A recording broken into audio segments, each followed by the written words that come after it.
అందరికీ నమస్తే అండి. నేను మీ దేవరకొండ ఉమ. ఫిబ్రవరి 17, 18, 19 తారీఖుల్లో పంచగ్రహ కూటమి అనేటువంటిది కుంభరాశిలో పడుతుందండి. ఇది చాలా విశేషమైనటువంటిది. లాస్ట్ మంత్లో మకర రాశిలో పట్టినటువంటి ఒక పంచగ్రహ కూటమి కోసం మనం మాట్లాడుకున్నాం. సో పంచగ్రహ కూటమి ఏంటి మళ్ళీ పట్టింది అనుకుంటూ ఉన్నారు. ఖచ్చితంగా గ్రహాల యొక్క ట్రాన్సిట్ జరిగేటప్పుడు పంచగ్రహ కూటమి పడుతుంది. సో ఈసారి విశేషం ఏంటి అంటే 17వ తారీఖు మాఘ అమావాస్య నాడు పట్టడం. అమావాస్యతో కూడినటువంటి పంచగ్రహ కూటమి కుంభరాశిలో వాయుతత్వ రాశిలో పట్టడం అనమాట. దీనివల్ల చాలా రకాల ఎఫెక్ట్స్ అనేటువంటి ఉంటాయండి. మన సృష్టిలో ప్రపంచంలో కూడా చాలా ఎఫెక్ట్స్ ఉంటాయి. ఎందుకంటే ఆల్రెడీ కుంభరాశిలో రాహు అనేటువంటి ఆయన నడుస్తూ ఉన్నారు.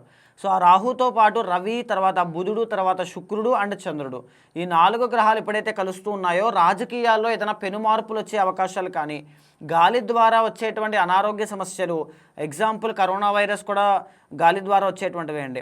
అయితే అంత ఎఫెక్ట్ ఇస్తుందా అంటే చూడాలి. ఎందుకంటే షష్టగ్రహ కూటమి అయితే తీవ్రమైనటువంటి ఎఫెక్ట్స్ ఉంటాయి, కానీ ఇది పంచగ్రహ కూటమి కాబట్టి పర్వాలేదు. సో ఖచ్చితంగా దాని ఎఫెక్ట్ అయితే మాత్రం తప్పకుండా ఉంటుంది. దాని మీదే కాదు, రాశుల మీద కూడా ప్రతి రాశి వాళ్ళకి 12 రాశుల వాళ్ళకి కూడా ఏదో ఎఫెక్ట్ ఉంటుందండి. ఏదో ఒక కలయిక కానీ, ఒక కంజంక్షన్ ఎక్కడైతే ఏర్పడుతుందో దానివల్ల పాజిటివ్ కానీ నెగిటివ్ కానీ ఖచ్చితంగా చూస్తారు. ఈవెన్ మన జీవితంలో కూడా ఉదయం మంచి జరగచ్చు, సాయంత్రం చెడు జరగచ్చు. ప్రతిరోజు మంచిగానే ఉంటుంది అని చెప్పలేం, ప్రతిరోజు చెడుగా ఉంటుందని కూడా చెప్పలేం. అలాగనే ఈ పంచగ్రహ కూటమి యొక్క ఎఫెక్ట్ అనేటువంటిది 12 రాశులు 12 రాశుల వాళ్ళకి ఏ విధంగా ఉండబోతుంది. అండ్ ఇంకొక మాట ఏంటి అంటే 17వ తారీఖున సూర్యగ్రహణము, కంకణాకార సూర్యగ్రహణము అనేటువంటిది ఉంది. సో భారతదేశంలో ఈ యొక్క సూర్యగ్రహణం ఉందా, ఉంటే ఎలాంటి జాగ్రత్తలు తీసుకోవాలి, ఏవైనా దానాలు చేయాలా, మా రాశి వాళ్ళకి ఎలా ఉంటుంది అనేటువంటి చాలా క్వశ్చన్స్ చాలామంది అడుగుతూ ఉన్నారు. నిజానికి చెప్పాలి అంటే ఈ యొక్క సూర్యగ్రహణము మన దేశంలో, భారతదేశంలో ఎక్కడా కూడా కనపడదు.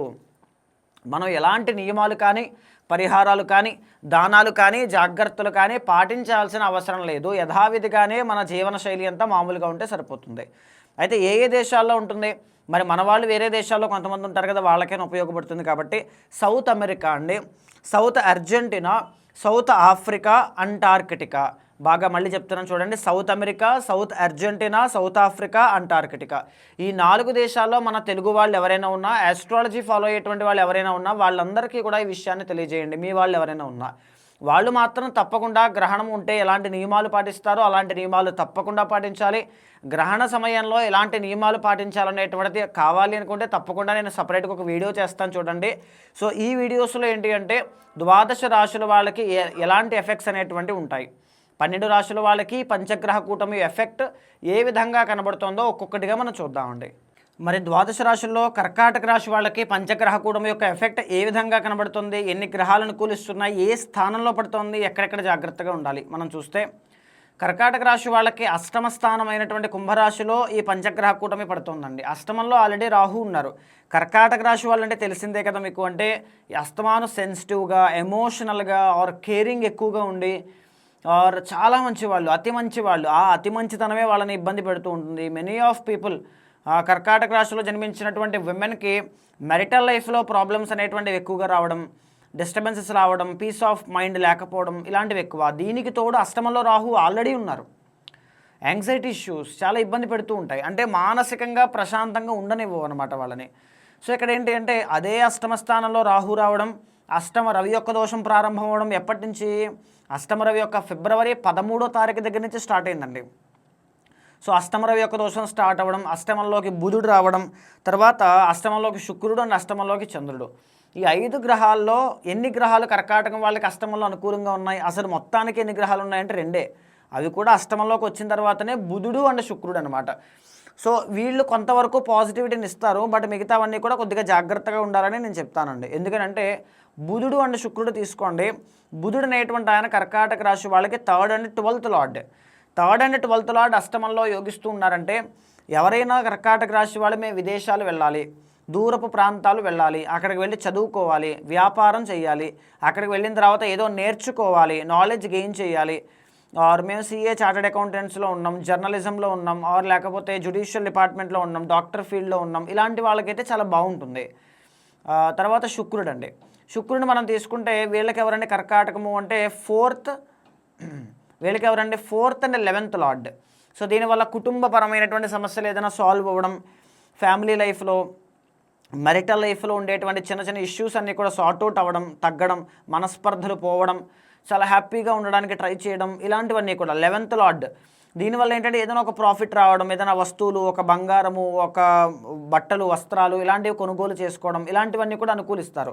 బుధుడు శుక్రుడు అష్టమంలో లక్ష్మీనారాయణ యోగాన్ని యాక్టివేషన్లో ఉన్నారండి. లక్ష్మీనారాయణ యోగం ఏం చేస్తుంది? వ్యాపారస్తులకి వ్యాపారాన్ని ఇస్తుంది, ధనార్థులు ధనం కావాలని కూడా డబ్బు ఇస్తుంది ఖచ్చితంగా. బట్ మిగతా గ్రహాలు ఎంతవరకు అనుకూలిస్తున్నాయి? రవి ఎంతవరకు అనుకూలిస్తున్నారు? మనం చూస్తే కనుక 19వ తారీఖు దాకా మూఢమి అనేటువంటిది ఉంది, మనం చూస్తూ ఉంటాం. అంటే మూఢమి అంటే ఏంటి అండి? శుక్రుడు అనేటువంటి ఆయన రవికి దగ్గరలోకి కంబషన్ అన్నమాట, అస్తంగత్వం అవ్వడం అనమాట. దాన్నే మౌఢ్యమి, మూఢమి అంటారు. సో 19వ తారీఖు దాకా శుక్రుడు పెద్దగా ఎఫెక్ట్ ఇవ్వరు. అంటే ఈ మనస్పర్ధలు పోవడాలు ఇలాంటివి చెప్పాను కదా, అవి 19వ తారీఖు దాకా రిజల్ట్స్ కనబడవు. 19 దాటిన తర్వాత శుక్రుడు పరిపూర్ణమైనటువంటి బలాన్ని అయితే ఇస్తారు. అయితే మరి అష్టమ రవి యొక్క దోషం ఏం జరుగుతోంది? రవి ఎవరు అసలు? కర్కాటకం వాళ్ళకి సెకండ్ లార్డ్. సెకండ్ అంటే విద్య, సెకండ్ అంటే ఏంటి? డబ్బు, సేవింగ్స్. సెకండ్ అంటే ఏంటి? వాక్కు, మాట. సెకండ్ అంటే కుటుంబం, అన్నీ కూడా. సో ఆ స్థాన అధిపతి అయినటువంటి రవి అష్టమంలోకి వెళ్ళి రాహుతో పాటు కలవడం మంచిదా చెడ్డదా అండి అంటే కొంతవరకు చెడ్డదే ఖచ్చితంగా. అష్టమ రవి దోషం అని కూడా అంటాం మనం. దీనివల్ల హెల్త్ ఏదైనా కొద్దిగా ఇబ్బంది పడడం, మానసికంగా శ్రమ ఎక్కువగా ఉండడం. మీరు ఏది బాధపడొద్దండి. అంటే నేను చెప్తున్నారు, ఎంత కటువుగా చెప్తున్నారు ఏంటి అనుకోవద్దు. ఏది ఉంటే అదే నేను చెప్తా. నెక్స్ట్ టైం ఏదైనా మీకు మంచి ఫేవరబుల్ యోగం ఉందనుకోండి, నేనే రిమైండర్ లాగా ఒక వీడియో చేసి పెడతా ఖచ్చితంగా. అయితే ఈ రవి అనేటువంటి ఆయన హెల్త్ పాడు చేయడం, మానసిక ఒత్తిడి ఇవ్వడం, రాజకీయాల్లో ఉన్న వాళ్ళకి ఇబ్బందులు తీసుకురావడం. రవి రాహుతో పాటు కలిసి ఉన్నారు. ఇది కూడా మంచి యోగం కాదు. దీన్ని కూడా విషయోగము, గ్రహణ యోగము ఇలా పిలుస్తాం అనమాట. సో దీనివల్ల హెల్త్ ఎక్కువగా డ్యామేజ్ అవ్వడం లాంటివి ఉంటాయి. డబ్బు అంటే మీకు వచ్చే డబ్బులు, మీ డబ్బులు అవి కూడా లాస్ అవ్వడం, లేకపోతే మీరే వెళ్ళి ఎవరికైతే ఇస్తే మోసపోతారో వాళ్ళ చేతిలో పెట్టి మోసపోవడం, ఇలాంటివి కూడా ఉండే అవకాశాలు ఉంటాయండి రవి ఉన్నప్పుడు. తర్వాత సమయానికి ఫుడ్ ఉండదండి, ఆహారం తీసుకోలేకపోవడం, నిద్ర ఉండదు, రిలాక్సేషన్ ఉండదు, బాడీకి స్ట్రెస్ ఎక్కువైపోతుంది, కంటి సమస్యలు, హార్ట్ సంబంధించిన ట్రబుల్స్. పెద్దవాళ్ళు, కర్కాటక రాశి వాళ్ళు ఎవరైనా పెద్దవాళ్ళు చూస్తూ ఉంటే మీకు ఆల్రెడీ ఏదైనా హార్ట్కి సంబంధించిన ప్రాబ్లం ఉంటే ఇప్పుడు చాలా జాగ్రత్త అండి, చాలా జాగ్రత్త. తర్వాత చూడండి, చంద్రుడు కూడా అష్టమంలో చంద్రుడు కూడా బాగాలేదు. అష్టమంలో చంద్రుడు ఏం చేస్తారంటే మానసిక ఒత్తిడి లేకుండా చేస్తారు, ఏదో ఒక అనారోగ్య సమస్య తీసుకొస్తూ ఉంటారు. ఎనీవే అష్టమ స్థానము అంటే సడన్ చేంజెస్, అష్టమ స్థానము అంటే మళ్ళీ రీగెయిన్స్ ఉంటాయి. ఫర్ ఎగ్జాంపుల్ ఇప్పుడు ఒక ఫీవర్ వచ్చిందనుకోండి, ఖచ్చితంగా తగ్గుతుంది. 2 రోజులు కాకపోతే 10 రోజుల తర్వాతనే తగ్గుతుంది. డయాబెటీస్ తగ్గుతుందా అంటే రేర్ కేసెస్, 90% తగ్గదు కదా. ఇప్పుడు అష్టమము అంటే ఫీవర్ లాంటిది. ఇప్పుడు లాస్ అయినవన్నీ ఏవైనా మళ్ళీ రీగెయిన్ అవుతాయి తప్పకుండా. బట్ 12వ స్థానం అంటే డయాబెటీస్ లాంటిది. మీకు ఇప్పుడు 12వ స్థానంలో గురుడు ఉన్నారనమాట. డబ్బు జాగ్రత్త. అందుకే ఖర్చులు విపరీతంగా అయిపోతాయని చాలాసార్లు చెప్తూ ఉంటా. డబ్బులు విపరీతంగా ఖర్చు అవ్వడం, శుభకార్యాలకి ఖర్చు అవ్వడం, ఎంత సంపాదించినా నిలబడలేకపోవడం, మీ దగ్గర ఉన్న వస్తువులు కూడా ఏదైనా అమ్మి మరీ ఖర్చు పెట్టడం. ఎస్పెషల్లీ మార్చి 15 తర్వాత నుంచి ఎక్కువ ఉంటుంది ఇది. సో చాలా కేర్ఫుల్గా ఉండండి. పంచగ్రహ కూటమి యొక్క ఎఫెక్ట్ కర్కాటక రాశి వాళ్ళకైతే ఖచ్చితంగా కొద్దిగా నెగిటివ్గానే ఉంది. ఎలా జాగ్రత్త తీసుకోవాలి? శివ ఆరాధన. కర్కాటక రాశి వాళ్ళకి ఎప్పటి నుంచో నేను చెప్పే ఏకైక స్టాండర్డ్ బెస్ట్ రెమెడీ ఏంటి అంటే స్ఫటిక శివలింగానికి అభిషేకం. ఎప్పుడైతే స్ఫటిక శివలింగానికి మీరు అభిషేకం చేస్తారో మీ జీవితంలో ఒక అద్భుతమైన మార్పులు వస్తాయండి. చంద్రబలం పెరుగుతుంది, గురుబలం పెరుగుతుంది, నవగ్రహ దోషాలు మిమ్మల్ని ఏమీ చేయలేవు. విష్ణు సహస్రనామ పారాయణ చేసుకోండి. ఇంట్లో చేసుకునేవి చాలా రెమెడీస్, బెస్ట్ రెమెడీస్ చాలా ఉన్నాయి. సో తప్పకుండా అవి మిమ్మల్ని కాపాడుతాయి. విష్ణు సహస్రనామ పారాయణ, అభిషేకం చేసుకోండి, నవగ్రహాల చుట్టూ ప్రదక్షిణ చేయండి, శివ దర్శనం చేసుకోండి. చాలా వరకు మీకు ఆ దోషాలు రెక్టిఫై అవుతాయి, మంచి శుభ ఫలితాలు అనేటువంటివి చూస్తారు. సో చూసారు కదండి, మీ రాశి వాళ్ళకి పంచగ్రహ కూటమి అనేటువంటిది ఏ విధంగా ఎఫెక్ట్ చేస్తుందో ఏంటో. అయితే ఈ రెమెడీస్ ఆచరించాలి, లేకపోతే పర్సనల్ చార్ట్ చూసుకోవాలి, లేకపోతే మా జీవితంలో ఒక గైడెన్స్ కావాలి, మాకు ఒక డౌట్స్ చాలా ఉన్నాయి, మా జీవితంలో కన్ఫ్యూజన్స్ చాలా ఎక్కువగా ఉన్నాయి, ఇలాంటి వాళ్ళు ఎవరైనా ఉంటే మీకు కింద కనిపించే నెంబర్కి కాల్ చేస్తే మా వాళ్ళు మీకు అపాయింట్మెంట్ డీటెయిల్స్ అందిస్తారు. తప్పకుండా నేను మీ జాతకాన్ని చూసిన తర్వాత మీకు 3 months గైడెన్స్ కావాలంటే 3 months గైడెన్స్, 6 months కావాలనుకుంటే 6 months గైడెన్స్ కావచ్చు. ఒక ఫ్యామిలీ మెంబర్ లాగా, ఒక ఆస్ట్రాలజర్ లాగా, ఒక గైడర్ లాగా, ఒక మెంటర్ లాగా, ఒక బ్రదర్ లాగా ఖచ్చితంగా మీకు సపోర్ట్ ఇస్తాను.